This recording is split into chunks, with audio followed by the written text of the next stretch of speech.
নমস্কার। শুরু করছি সেই সময় উপন্যাসের 144তম পর্ব। রোমাঞ্চকর কাহিনীর নায়কের মতো কোনো ভূমিকা নেবার আদৌ ইচ্ছা ছিল না গঙ্গা নারায়ণের, কিন্তু পাকে চক্রে তাকে প্রায় সেই রকমই হতে হলো। জঙ্গলের আস্তানা থেকে সে দু একবার বাইরে বেরোবার চেষ্টা করেই বুঝল আবহাওয়া অতিশয় উষ্ণ। চাষিদের সঙ্গে নীল কুঠিয়ালদের সংঘর্ষ লাগছে প্রায়ই। ম্যাকগ্রেগারের চেলাচামুন্ডারা শিকারী কুকুরের মতন গঙ্গানারায়ণের সন্ধানে চতুর্দিকে শুঁকে শুঁকে ফিরছে। গঙ্গানারায়ণের প্রহারে নাকি ম্যাকগ্রেগারের একটি চক্ষু বিষমভাবে জখম হয়েছে। এর প্রতিশোধ তারা নেবেই। গঙ্গানারায়ণের চেহারার বর্ণনা এবং পরিচয় এ তল্লাটে কারুর আর অজানা নেই। কোনো অপরিচিত গ্রামবাসীও গঙ্গানারায়ণকে দেখলে কাছে এসে মিনতিমাখা কণ্ঠে বলেন, বাবু, আপনি শীঘ্রই পালান। আপনারে ধরতে পারলি সাহেবরা আপনার কলজার টাইনে ছিঁড়ে ফেলবে। তারা এই কথা বলে, আবার গঙ্গানারায়ণকে দেখবার জন্য গ্রাম শুদ্ধ লোক ভিড় করে আসে। কেউ কেউ ঝাঁপিয়ে পড়ে তার পায়ে। সে ম্যাকগ্রেগারের মতন একজন চরম অত্যাচারী সাহেবের চাবুকের মার ফিরিয়ে দিয়েও এখনও সশরীরে টিকে আছেন। এ বিষয়ে আবেগ তারা কী করে প্রকাশ করবে বুঝতে পারে না। আস্তে আস্তে তাদের কাছে গঙ্গানারায়ণ মানুষের বদলে অতি মানব হয়ে উঠল। গঙ্গানারায়ণ বুঝতে পারল জঙ্গলের আস্তানা ছেড়ে বাইরে আসা তার পক্ষে এখন সত্যিই বিপজ্জনক। কলকাতায় সে কিছুতেই পালাবে না। এখানে থেকে আইনের আশ্রয় নেওয়াও সম্ভব নয়, কারণ পুলিশ বাহিনীকে ক্রয় করে রেখেছে নীল কুঠিয়ালরা। জঙ্গলের মধ্যেও তারা যে কোনো সময় আক্রান্ত হতে পারে বলে তোড়াপ এবং অন্য সঙ্গী সাথীরা ভাঙা ইট ও গাছের ডালপালা দিয়ে প্রায় ছোটোখাটো একটা দুর্গের মতন বানিয়ে ফেলেছে। গঙ্গানারায়ণের বন্দুক তাদের ভরসা যোগায়। মাঝে মাঝে রাত্রির অন্ধকারে গা ঢাকা দিয়ে তার দু একজন চর পাতিসর অরণ্য ছেড়ে বাইরে যায়। অত্যাশ্চর্য সব সংবাদ সংগ্রহ করে তারা ফিরে আসে। কোনো প্ররোচনা ছাড়াই গ্রামের পর গ্রামের নিরীহ দুর্বল চাষিরা কোথা থেকে এমন শক্তি পেল কে জানে। এতকাল অত্যাচার সহ্য করবার পর তারা হঠাৎ ঠিক করেছে এ বৎসর কিছুতেই আর নীল চাষ করবে না। তার জন্য প্রাণ যায় তাও সই। চতুর্দিকে আগুন জ্বলছে। কোন গ্রামে কবে কী ঘটনা ঘটছে তা গঙ্গানারায়ণের জানা হয়ে যায়।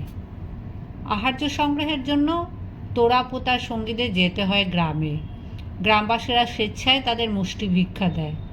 সে সময় ওরা জঙ্গলের গুপ্ত আখড়া সম্পর্কে গ্রামবাসীদের কী বোঝায় কে জানে, কিন্তু এক নিরুদ্দিষ্ট জমিদার পুত্র বহুদিন পর ফিরে এসে বন্দুক হাতে জঙ্গলের মধ্যে লুকিয়ে চাষিদের নিয়ে দল গড়েছেন। ইংরেজ এখন তার নামে ভয়ে কাঁপে। এইসব কাহিনীর সঙ্গে আরও অনেক কল্পনা মেশে, ফলে নানা রকম অলৌকিক কাহিনীও ছড়াতে শুরু করে গঙ্গানারায়ণের নামে। অনেকের বদ্ধমূল বিশ্বাস হয়ে গেল যে গরিবের উদ্ধারের জন্য এই মানুষটি দৈব প্রেরিত। গঙ্গানারায়ণের নির্দেশে তার চরেরা হিন্দু প্যাট্রিয়টের কপিও সংগ্রহ করে আনে। লোকের মুখে এর নাম হরিশের কাগজ। অতিশয় দুর্লভ, কিন্তু নিষিদ্ধ গোপন ইস্তাহারের মতন। যার দরকার তার হাতে ঠিক পৌঁছেও যায়। সেই পত্রিকার পৃষ্ঠায় সারা দেশে চিত্রটি দেখতে পায় গঙ্গানারায়ণ।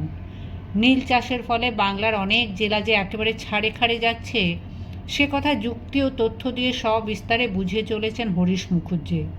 সরকারি কর্মচারী ও নীলকর সাহেবরা যুগ সাজজ করে যে একই সঙ্গে দেশের সাধারণ মানুষের এবং সরকারের কিভাবে ক্ষতি করে চলেছে তার বাস্তব বিবরণ দিচ্ছেন তিনি প্রতি সংখ্যায়। যশোর থেকে শিশির কুমার ঘোষ নামে এক ব্যক্তিও নীলকরদের অত্যাচার এবং বঞ্চিত চাষিদের জীবনের মর্মন্তুদ সংবাদ পত্রাকারে পাঠাচ্ছেন হিন্দু প্যাট্রিয়ট কাগজে। কে শিশির কুমার ঘোষ সে পরিচয় জানা যায় না, কিন্তু ইনি নিজ উদ্যোগে গ্রামে গ্রামে ঘুরে সত্য ঘটনার বিবরণ সংগ্রহ করে জানিয়ে দিচ্ছেন দেশবাসীকে। এই পত্রিকা পড়ে গঙ্গানারায়ণ কিছু বিস্মিতও হয়। নীল চাষ সম্পর্কে এইসব ব্যক্তিদের এমন আগ্রহ কেন? নীল চাষের জন্য দুর্ভোগ তো শুধু গ্রামের চাষিদের, এমনকি জমিদারেরাও এর সঙ্গে তেমন জড়িত নয়।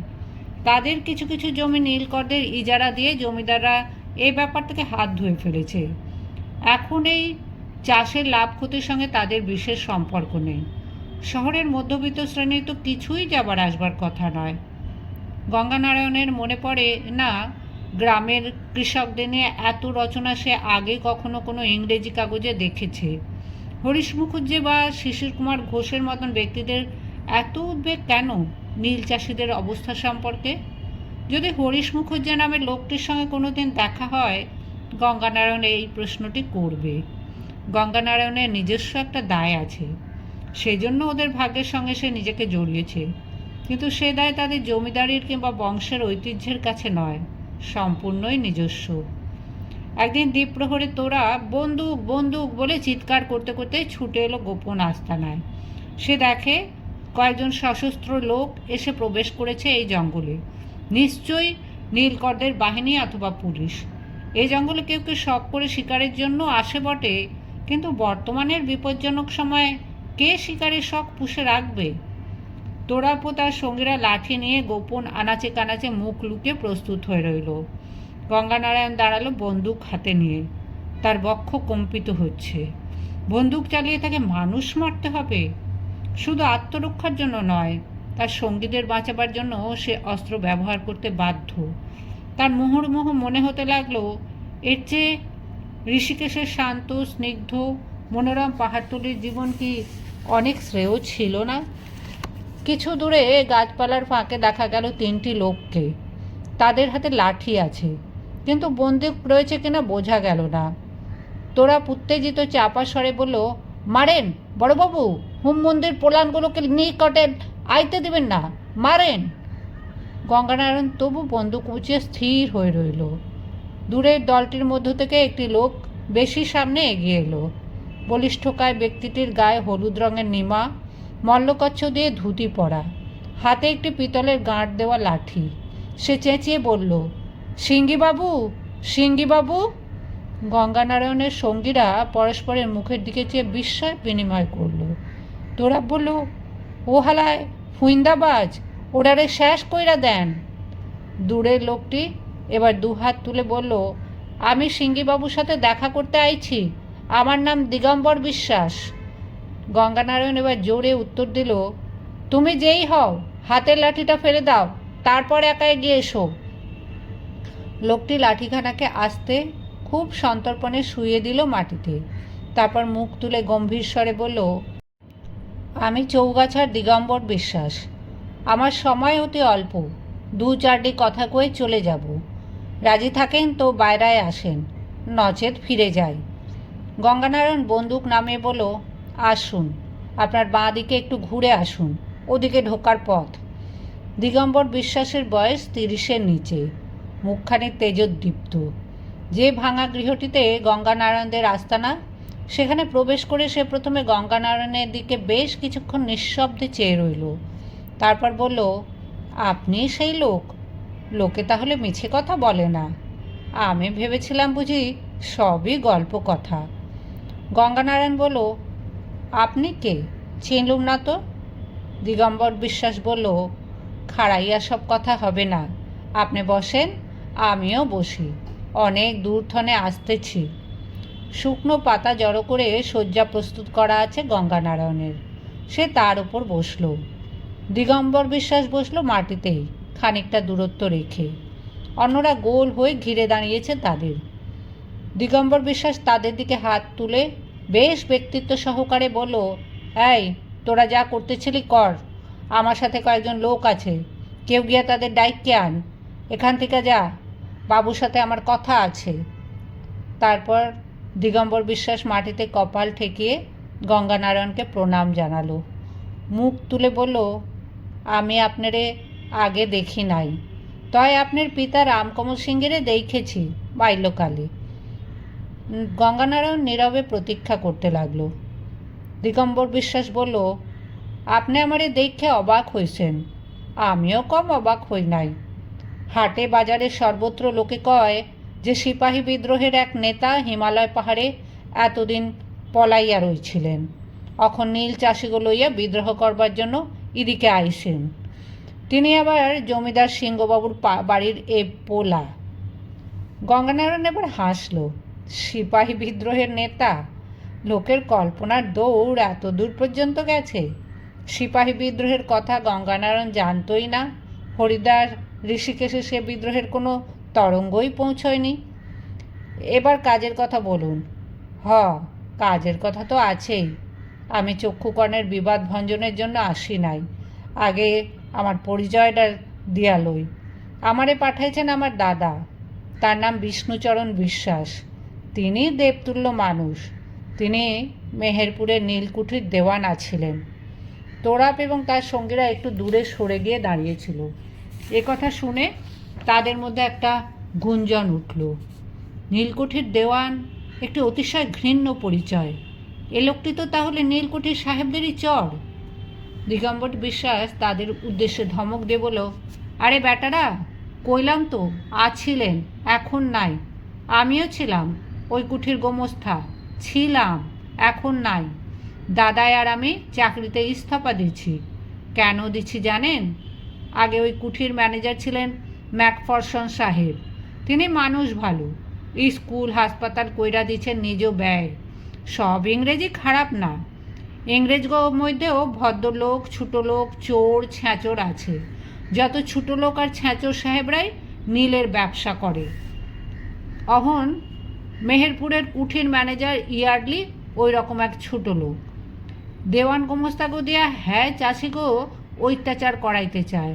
চক্ষুর চামড়া নাই, পিশাচ, সাদা পিশাচ। এ দেশের মানুষরে মানুষ বইলা গণ্য করে না, রক্ত চুষা খাইতে চায়। সেই দেখাই দাদা আর আমি চাকরিতে ইস্তফা দিচ্ছি। বেশ ভালো কথা। আমার কাছে এসেছেন কেন? আপনি ছাড়া আর কেউ পরিত্রাতা নাই। পরিত্রাতা? আমি? আপনি কি বলতে চান? খুলে বলুন তো।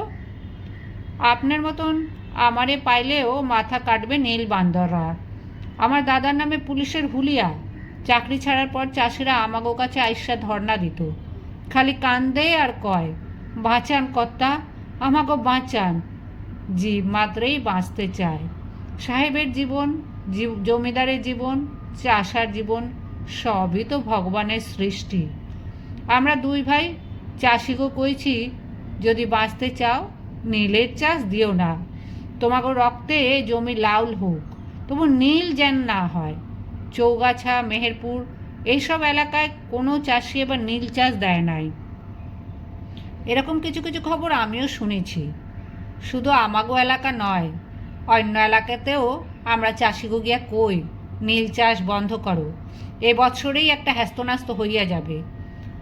দিগম্বর বিশ্বাস একটুক্ষণ চুপ করে রইল। তারপর খানিকটা আবেগের সঙ্গে বলল, এবার আপনার ওপর ভরসা। এই লোকটির সঙ্গে আরও কিছু সময় ধরে কথাবার্তা বলে গঙ্গানারায়ণ বুঝল তার অজ্ঞাতসারেই সে একটি বেশ বড় ব্যাপারের কেন্দ্রে এসে গেছে। দিগম্বর বিশ্বাসের মনে জোর আছে। সে একবার যখন এই ব্যাপারে নেমেছে, এর শেষ না দেখে সে ছাড়বে না। ঠিক কোনো স্বার্থ নয়, এক ধরনের আত্মসম্মান বোধেই সে এত দৃঢ়। লোকটির ব্যক্তিত্ব গঙ্গানারায়ণকে বেশ স্পর্শ করে। দিগম্বর বিশ্বাসের বক্তব্য এই যে, শুধু নীল চাষ বন্ধ রাখলেই এই আন্দোলনের উদ্দেশ্য সিদ্ধ হবে না। এই বছরের ক্ষতি সহ্য করার ক্ষমতা নীলকর সাহেবদের আছে, কিন্তু তারা উৎপীড়ন, অত্যাচার আরও অনেক গুণ বাড়িয়ে দিয়ে চাষিদের মনোবল ভেঙে দেবে। পরের বছর চাষিরা আবার নীল চাষে বাধ্য হয়ে প্রবৃত্ত হবে। সুতরাং সাহেবদের অত্যাচারের প্রতিরোধ করা দরকার। বারবার সাহেবদের ওপর পাল্টা আক্রমণ করে তাদের বুঝিয়ে দিতে হবে যে বাংলার মানুষ তাদের জোর জুলুমে বাণিজ্য আর কিছুতেই মেনে নেবে না। গ্রামে গ্রামাঞ্চলে কুঠি স্থাপন করে তারা নিরাপদে বাঁচতে পারবে না। কিন্তু এই পাল্টা আক্রমণের জন্য চাষিদের সঙ্গবদ্ধ করবে কে? নির্যাতিত গরিব চাষিরা কখনো কি একযোগে অন্যায়ের প্রতিবাদ করতে শিখেছে? যোগ্য নেতৃত্ব না থাকলে কার নির্দেশে তারা লড়াই করার জন্য এগিয়ে যাবে? বিশৃঙ্খলভাবে লড়তে গেলে তারা শুধু মার খেয়েই মরবে। দিগম্বর এবং তার জ্যেষ্ঠ ভ্রাতা চাষিদের বোঝাবার চেষ্টা করছে, কিন্তু সকলে তাদের চেনে না কিংবা বিশ্বাস করে না। অন্যদিকে ফরাজিরাও নীল চাষিদের লড়াই করার ডাক দিয়েছে। সব দিকে যদি একসঙ্গে শুরু হয় লড়াই, তবে নীল ব্যবসার ভিত ধসে পড়তে পারে।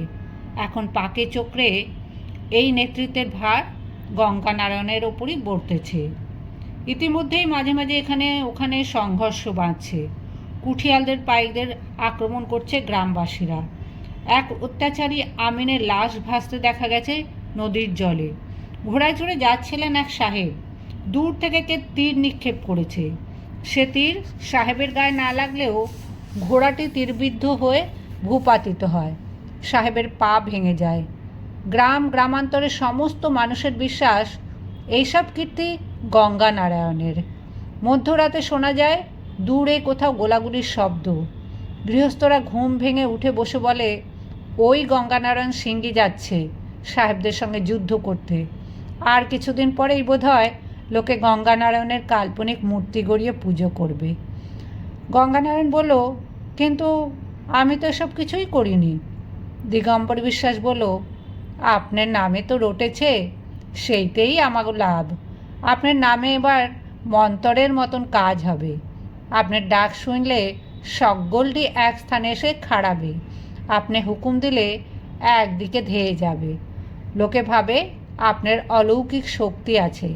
আপনি হিমালয় পাহাড়ের থনে আইছেন, বুঝলেন না? কুসংস্কারাচ্ছন্ন বদ্ধ জীব সব তুক তাক মন্তর তন্তর এইসবের দিকে অন্ধের মতন টান। আপনি সেডারে কামে লাগান। আপনার নামে এত কিছু রটেছে, এবার কিছু ঘটান। গঙ্গানারায়ণের তবু জড়তা কাটে না। যতই হোক, সে একজন অন্তর্মুখী মানুষ। একসঙ্গে এতগুলি মানুষের জীবন মরণের ঝুঁকি নিয়ে এত বড় একটা কাজে ঝাঁপিয়ে পড়তে হবে তাকে। একবার সে উত্তেজিত হয়ে ওঠে, আবার ভেতর থেকে কেউ যেন রাশ টেনে ধরে। তখনই কোনো সিদ্ধান্ত না নিয়ে সে দিগম্বর বিশ্বাসকে বলল আরও পরামর্শের জন্য সেখানেই দিন দুয়েক থেকে যেতে। পরের দিনে একদল গ্রামবাসী এসে উপস্থিত। দূর দূরান্তর থেকে যেমন লোকে কোনো জাগ্রত ঠাকুরের কাছে ধর্ণা দিতে আসে, সেরকম তারাও এসেছে অলৌকিক শক্তিসম্পন্ন গঙ্গানারায়ণের কাছে তাদের দুঃখের কথা জানাতে। তারা গঙ্গানারায়ণের পায়ের কাছে কেঁদে পড়ল। নীলকুঠির পাইকরা তাদের গ্রাম থেকে দুটি যুবতী বধূকে অপহরণ করে নিয়ে গেছে। তাদের মধ্যে একজন অন্তঃসত্ত্বা। এই অবস্থায় কোনো গৃহবধূর ধর্মনাশ হলে সবংশে নির্বংশ হবার অভিশাপ লাগে। গঙ্গানারায়ণ কি এর প্রতিকার করবে না? তোরাপ ও তার দলবল হৈ হৈ রই রই করে উঠল। বেশ কিছুদিন বনবাসের ফলে তাদের মধ্যে যেন বন্য আদিম শক্তি জেগেছে। তারা আঘাত হানবার জন্য উন্মুখ। ইদানিং নারী হরণের ঘটনা বেশি বৃদ্ধি পাচ্ছে, কারণ কুঠিয়ালদের ধারণা চাষিদের ঘরে লক্ষ্মী কেড়ে নিয়ে গেলে তারা কাঁদতে কাঁদতেই আধমরা হয়ে যায়। তখন সামান্য অঙ্গুলি হেলনেই তারা গড়িয়ে গড়িয়ে এসে পা চাটে। দিগম্বর বিশ্বাস গঙ্গানারায়ণকে বলল, চলেন না, একবার শক্তি পরীক্ষা হইয়া যাক। নানা কোলাহলের মধ্যে গঙ্গানারায়ণ সম্মতি জানাতে বাধ্য হলো। সেই রাতেই প্রায় 40 জন লাঠিধারী কৃষকের একটি দল নিয়ে তারা আক্রমণ করলো একটি নীলকুঠি, এবং প্রথমবারেই তাদের জয় হলো অতি সহজে। আশ্চর্যের বিষয় এই যে সেই নীলকুঠিতে হয় বন্দুক ছিল না, অথবা চালাবার মতন সম্বিত কারোর ছিল না। দুজন সাহেবই ছিল অত্যন্ত নেশাগ্রস্ত। গঙ্গানারায়ণকে বিশেষ কিছু করতেই হলো না। বন্দুক হাতে নিয়ে সে শুধু গেল আগে আগে, আর হিংস্র উন্মাদনায় ছুটে এলো চাষিরা তার পিছু পিছু। এর আগে কোনো নীলকুঠি আক্রমণ করার মতন সাহস কেউ দেখায়নি। এরা সোজা গিয়ে ভেঙে ফেলল নীলকুঠির দ্বার। একজন সাহেব কোনো ক্রমে পলায়ন করল। অপর সাহেবটিকে ভূপতিত করে তার গলায় পা দিয়ে দাঁড়ালো তোড়া। যুবতী বধূ দুটিকে পাওয়া গেল অর্ধমৃত অবস্থায়। যেসব ঘটনায় গঙ্গানারায়ণের কোনো অংশ ছিল না, তারও কৃতিত্ব জমা হচ্ছিল গঙ্গানারায়ণের নামে। এবার তার সত্যিকারের একটি জয় কাহিনী ছড়িয়ে পড়ল 10 গুণ হয়ে। গ্রাম্য কবিয়ালরা গান বাঁধল গঙ্গানারায়ণের নামে। এবার নীলের ক্যাতায় আগুন লেগেছে, গঙ্গা সিংহি ঝাঁপিয়ে পড়েছে। ওরে ওরে নীল হনুমান দাঁড়া দাঁড়া, গঙ্গা সিংহি দুয়ারে আছে খাড়া। কর্মযজ্ঞ একবার শুরু হবার পর আর দ্বিধার দোলাচলের সুযোগ রইল না। গঙ্গানারায়ণ ঘন ঘন বদল করতে লাগলো তার আস্তানা, এবং এক এক দিনে এক এক গ্রামে সদল বলে ঝটিকার মতন উপস্থিত হয়ে কৃষকদের বিদ্রোহের দীক্ষা দিতে লাগলো। যে 2-4 জন চাষি তাদের জমিতে নীল চাষ করছিল, সেসব জমি থেকে উপড়ে ফেলা হলো নীল ফসল। নীলকুঠির পাইকদের সঙ্গেও সংঘর্ষ হলো কয়েকবার। দিগম্বর বিশ্বাস ঠিকই বলেছিল, তার উপস্থিতি অলৌকিক শক্তির মতো কাজ করে। যেখানে এসে যায় সেখানে জোয়ারের স্রোতের মতন ছুটে আসে চাষিরা। তাদের বিরুদ্ধে নীলকুঠির পাইকরা কি করবে? একটি ক্ষেত্রে বন্দুকের গুলি চালাতে হয়েছিল গঙ্গানারায়ণকে। বিপরীত দিক থেকে এক সাহেবও গুলি ছুঁড়েছিল। উভয় পক্ষের কেউই হতাহত হয়নি, তবু তাতেও যেন গঙ্গানারায়ণের অলৌকিক শক্তির আরও বেশি করে প্রকাশ হলো। আকাশ ফাটানো চিৎকারে গঙ্গানারায়ণের নামে জয়ধ্বনি তুলল অনুগামীরা। প্রায় মাসাধিককাল গঙ্গানারায়ণের জয়যাত্রা অব্যাহত রইল। মনে হলো যেন সাহেবরা পশ্চাৎ অপসরণ করেছে অনেক আগেই। কোনো জায়গাতেই গঙ্গানারায়ণের দলকে তেমন বড় বাধার সম্মুখীন হতে হয়নি। নীলকর ও পুলিশ হাত মিলিয়ে চলে, তেমনও দেখা গেল না। চাষিদের অনেকখানি মনোবল ফিরে এলো। ভিটে মাটি ছেড়ে যারা পলায়ন করেছিল তারাও আবার ফিরে এলো বাস্তুভূমিতে। বহু বছর পর অনেক চাষি তাদের জমিতে নীলের বদলে আবার ধান চাষের উদ্যোগ শুরু করল। এর মধ্যে হঠাৎ একদিন ধরা পড়ে গেল গঙ্গানারায়ণ। কিছু কিছু রায়তের নিজস্ব জমিতে সাহেবরা জোর করে নিজেদের মুনিশ দিয়ে নীল চাষ করেছিল। সেই সব জমি আবার দখলে এনে নীলের চারা উৎপাটিত করে চাষিদের অধিকার ফেরত দেবার তদারক করছিল গঙ্গানারায়ণ। হঠাৎ এসে পড়ল অশ্বারোহী পুলিশ বাহিনী। গত কয়েকদিন কোনো রকম পুলিশ বা নীলকুঠির পাইকদের সাড়া শব্দ না পেয়ে গঙ্গানারায়ণের সাহস বেড়ে গিয়েছিল। সঙ্গে নিজের পুরো দলটি আনেনি। আর দিনের আলোয় এমন ফাঁকা জায়গায় দাঁড়ানো তার উচিত হয়নি। পুলিশ বাহিনী দূর থেকেই বন্দুকের ফাঁকা আওয়াজ করতে করতে আসছে। গঙ্গানারায়ণ দেখল ওদের কাছে অনেকগুলি বন্দুক। অসম যুদ্ধ চালিয়ে কোনো লাভ নেই, তাই অনর্থক রক্তপাত এড়াবার জন্য গঙ্গানারায়ণ তার সঙ্গীদের বলল, তোরা সব সরে পড়, চাষিদের মধ্যে মিশে যা ধীরে ধীরে, আমি দেখছি। গোয়ারের মতন সম্মুখ যুদ্ধে প্রবৃত্ত হয়ে কিংবা পলায়ন করতে গিয়ে পেছন থেকে গুলিবিদ্ধ হয়ে মরলে চাষিদের মনোবল ভেঙে যেতে পারে। তার চেয়ে বরং সসম্মানে আত্মসমর্পণ করা ভালো। এরপর যদি আইনের আশ্রয় নিয়ে লড়াই করা চালিয়ে যাওয়া যায়। বন্দুক সমেত দক্ষিণ হস্তটি উঁচু করে গঙ্গানারায়ণ এগিয়ে গেল সামনের দিকে।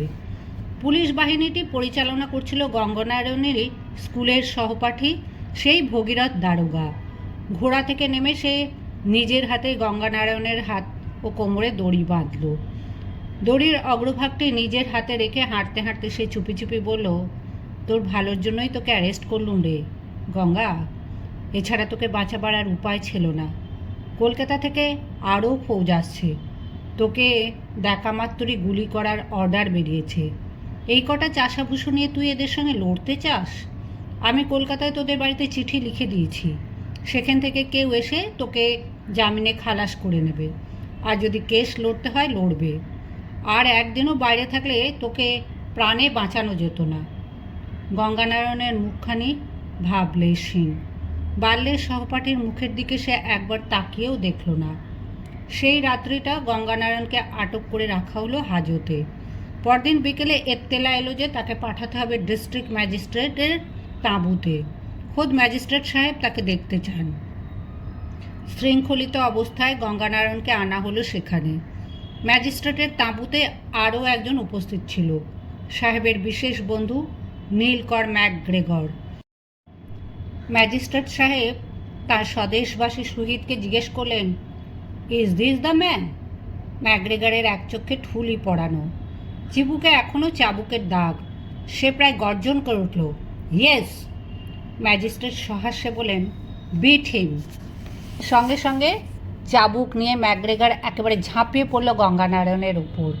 চাবুকের শব্দে বাতাস শিহরিত হতে লাগলো, আর ম্যাজিস্ট্রেট সাহেব চুমুক দিতে লাগলেন চায়ের পেয়ালায়।